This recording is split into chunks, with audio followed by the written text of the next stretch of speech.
សូមស្វាគមន៍មកកាន់ឆ្នោតខ្មែរលទ្ធផលតេស្តថ្ងៃអង្គារខែកុម្ភៈថ្ងៃទី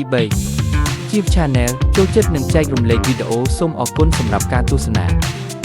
ចំណាំនេះជាវីដេអូសាកល្បងឆ្នោតមិនមែនជាលទ្ធផលផ្លូវការទេសូមទស្សនាជាឯកសារយោងនិងកំសាន្ត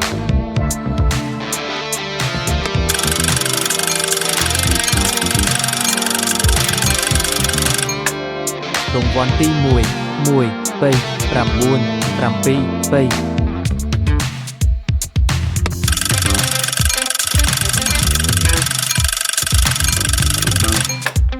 រង្វាន់ទី2 1 6 2 6 2 រង្វាន់ទី3 1 រង្វាន់ទី3 5 4 8 9